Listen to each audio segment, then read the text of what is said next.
Hadirin yang dimuliakan Allah, kita pada hari-hari ini masih pada bulan Muharram, pada awal bulan di bulan Hijriyah 1445 Hijriyah. Perubahan tahun ini haruslah dijadikan oleh kita momentum perubahan pula. Perubahan ke arah mana? Tentu saja perubahan ke arah yang lebih baik dan lebih baik. Salah satu yang wajib terus senantiasa kita rubah, artinya aspek yang senantiasa wajib terus kita rubah adalah kuantitas dan kualitas ibadah kita. Kuantitas dan kualitas ibadah kita. Kenapa harus kuantitas dulu? Karena kuantitas itu teramat sangat penting. Sebagai contoh, walaupun kita khusyuk dalam sholat kita mungkin secara lahiriah dibilang sholat yang berkualitas, namun kita hanya melakukannya 3 waktu, sementara yang diwajibkannya 5 waktu, tetap saja tidak akan menghasilkan keridhaan Allah. Oleh karena itu yang perlu kita tingkatkan adalah kuantitas ibadah. Misalnya tahun lalu di antara para jamaah masih ada yang belang bentong sholatnya, terutama sholat subuh. Itu top-topnya sholat yang banyak orang Islam paling sering meninggalkannya karena tunduk atau ngantuk. Maka tahun ini harus kita tingkatkan kuantitasnya, genap utuh 5 kali dalam sehari semalam kita melaksanakan ibadah sholat. Kuantitas dulu. Kalau mungkin tahun lalu tahajud kita itu mungkin sebulan sekali, atau mungkin hampir tidak pernah tahajud, maka tahun ini kita tambah kuantitasnya, mungkin seminggu sekali atau seminggu 2 kali atau lebih daripada itu. Setelah kuantitas kita penuhi, baru kualitas kita garap, atau kita garap secara bersama-sama. Kita lakukan peningkatan ibadah kita secara kualitas ibadah kita secara bersama-sama. Hadirin yang dimuliakan Allah, ada ibadah-ibadah top yang itu merupakan salah satu cara, strategi atau metode untuk kita bisa sukses dalam ibadah-ibadah yang lain dan sukses dalam kehidupan kita di dunia dan di akhirat. Dan saya yakin para jamaah sudah tahu jawabannya. Apa itu sholat? Jadi sholat sebagai pokoknya ibadah, sebagai fondasinya agama, harus menjadi salah satu prioritas kita untuk ditingkatkan dan dirubah. Jadikanlah awal tahun Hijriyah ini sebagai momentum kita untuk meningkatkan kualitas, kuantitas, dan kualitas sholat. Tadinya sholatnya belang bentong, berkomitmenlah bahwa mulai awal tahun Hijriyah ini saya akan berkomitmen tidak meninggalkan sholat sekalipun. Ketika di tahun lalu kita melaksanakan sholat sunnahnya itu kurang begitu rajin, berkomitmenlah tahun ini saya akan meningkatkan jumlah sholat sunnah saya. Setelah berkomitmen seperti itu, mari kemudian kita tingkatkan kualitas sholat. sehingga sholat kita menjadi jembatan kita untuk naik derajat di hadapan Allah dan menjadi cara kita untuk sukses hidup di dunia dan di akhirat. Hadirin yang dimuliakan Allah, secara singkat saja bagaimana strategi atau cara kita untuk meningkatkan kualitas sholat. Saya mengambil salah satu teori yang sangat bagus di dalam dunia industri, di dalam psikologi perusahaan atau psikologi industri. Ada satu teori yang dinamakan job engagement. Engagement itu dari kata engage. Engage itu artinya terikat.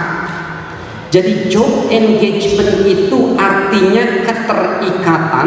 Ada yang memaknai ilmuwan lain keterlekatan dalam sebuah pekerjaan. Dalam teori tersebut apa maksudnya? Teori tersebut dimunculkan dalam rangka untuk memberikan jawaban bagaimana seorang pekerja bisa mengoptimalkan hasil kerja yang diperoleh, dan bagi para manajer bisa meningkatkan kualitas dari pekerjaan yang dilakukan oleh anak buah mereka. Maka kemudian muncul teori job engagement. Teori ini terdiri dari 3 dimensi atau 3 ukuran.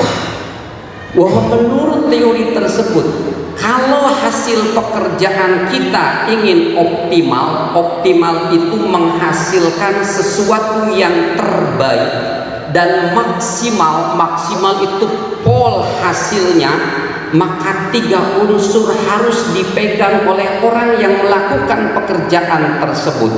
Apa itu? Keterikatan secara fisik, yang kedua keterikatan secara pikiran, yang ketiga keterikatan secara emosi atau afeksi atau perasaan. 3 ini harus menyatu dalam setiap pekerjaan yang kita lakukan. Ada satu saja yang menyimpang, maka kemungkinan yang terjadi bisa terjadi kecelakaan. Bapak nyetir mobil, pikirannya kemana-mana, mata tidak melihat apa yang dilihat. Ya kalau nyerempet atau nabrak ya wayahna, karena tidak terlekat secara pikiran. Atau kita nyetir tapi emosi kita ngagu-gudu, kesel sama istri, kecewa sama anak. Naik mobil, naik motor, nyetir mobil, maka kemudian sakaratna, akhirnya nabrak. Karena apa? Karena emosi tidak terlekat dengan pekerjaan tersebut. Maka dalam sholat pun ketiga unsur tadi harus ada. Terikat secara fisik, terikat secara pikiran, terikat secara hati. Mari secara singkat saya jelaskan, karena saya tidak boleh lama dalam khutbah. Terikat secara fisik saya bagi 2 lagi supaya mudah. Yang pertama secara kuantitas, yang dilihat cirinya adalah pemenuhan aspek fikih dalam sholat. Yang kedua secara kualitas. Kalau kita ingin sholat kita diterima oleh Allah, kalau ingin sholat kita menghasilkan sesuatu yang luar biasa, apa itu? Rasa tenang luar biasa dan rasa dekat dengan Allah, jauh dari fahsya wal munkar. Maka secara fisik pertama penuhi dulu aspek fikih. Aspek fikih itu diantaranya ada syarat sahnya sholat. Di antara syarat sahnya sholat harus berwudu dulu kalau kita punya hadas. Wudunya wudu yang sempurna. Kalau kita punya hadas besar junub harus mandi besar dulu. kemudian harus masuk waktu, harus menutup aurat, harus suci badan, tempat, dan pakaian. Itu syarat sahnya sholat, penuhi dulu. Setelah syarat sahnya sholat terpenuhi, rukun sholat wajib dilaksanakan. Rukun sholat ada 17, dimulai kalau Imam Syafi'i dari niat dulu. Niat kalau misalnya yang biasa pakai usalli fardhu jumu'ati raka'ataini mustaqbilal qiblati adaan ma'muman lillahi ta'ala. Kemudian takbiratul ihram, membaca surat Fatihah, rukuk dengan tumakninahnya, i'tidal dengan tumakninahnya, sujud dengan tumakninahnya, dan seterusnya dan seterusnya. Rukun sholat penuhi dulu.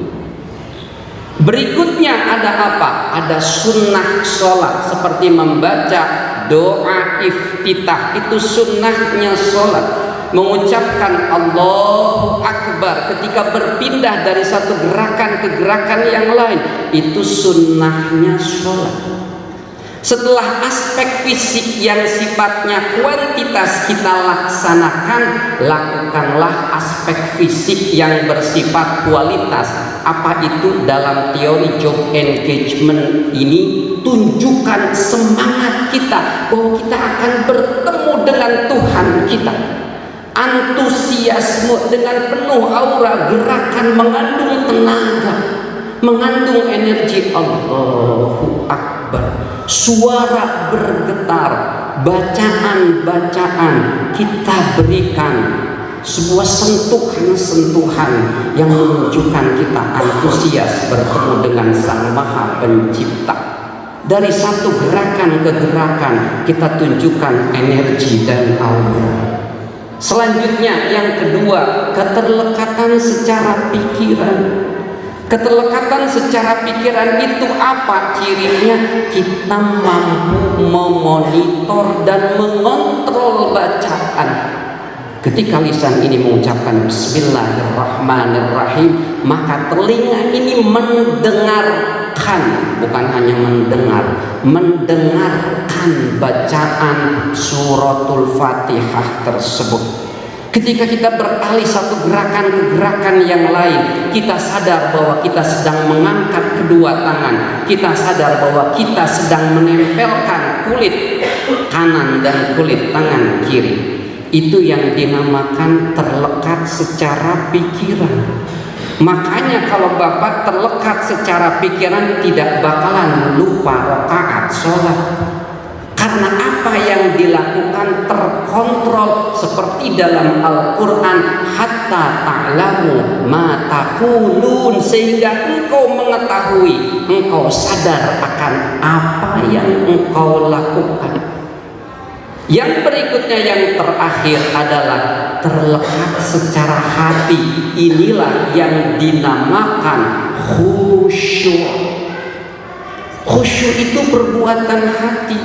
Tetapi tidak bisa kita hanya khusyuk, fikihnya ditinggalkan, tidak akan diterima sholatnya oleh Allah. Khusyuk ini dalam arti secara bahasa merendahkan diri, tunduk dan tenang. Jadi ada beberapa ukuran khusyuk, diantaranya kata para ulama, khusyuk itu definisinya takut, definisinya yang lain adalah tawadhu, definisinya yang lain adalah merasa diri rendah. Itu definisi khusyuk. Sehingga ketika gerakan-gerakan kita sudah terkontrol, fikih sudah kita laksanakan, baru khusyuk ini bisa kita kendalikan. Salah satunya adalah rasa takut bisa kita kendalikan ketika kita sholat. Rasa takut apa? Banyak Pak yang harus kita takuti. Apa di antaranya? Takut sholat kita tidak mendapatkan rahmat Allah, tidak mendapatkan kasih sayang Allah. Salah satu contoh sholat yang tidak mendapatkan kasih sayang Allah, walaupun itu sholat di belakang Rasulullah. Siapa itu? Sholatnya kaum munafikin pada zaman Nabi. Mereka ikut sholat dengan para sahabat. Mereka ikut mengaminkan doa Nabi, ihdinas siratal mustaqim siratal ladzina an'amta 'alaihim ghairil maghdubi 'alaihim waladdallin. Mereka didoakan Nabi, tetapi mereka tidak mendapatkan rahmat ilahi karena mereka kaum munafik. Yang salah satu ciri di dalam sholat adalah idza qamu ila sholati qamu kusala yuraunan nasa wala yadhkurunallaha illa qalila. Ketika mereka orang munafik itu berdiri, mereka berdiri aras-arasan, malas-malasan. Yuraunan nasa, mereka sholatnya hanya ingin dilihat oleh orang lain, pencitraan, tebar pesona dan sebagainya. Wala yadhkurunallaha illa qalila, dan mereka tidak ingat kepada Allah kecuali sedikit. Itu yang harus kita takuti. Jangan-jangan sholat kita masuk kategori orang munafik dan tidak mendapatkan rahmat Allah. Yang walaupun sholatnya di belakang Nabi sekalipun, ternyata tidak mendapatkan rahmat Allah. Rasa takut, rasa rendah, rasa hina, mari kita kelola ketika kita sholat sebagai bagian dari upaya kita terlekat secara batin. Hadirin yang dimuliakan Allah, sebetulnya masih panjang sekali pembahasan kalau kita mengungkap dan menggali ilmu tentang sholat yang akan menjadikan kita menikmati sholat luar biasa. Sholat demikian sangat nikmat perjumpaan kita dengan Allah. Mudah-mudahan di kesempatan yang lain bisa disampaikan dengan lebih detail.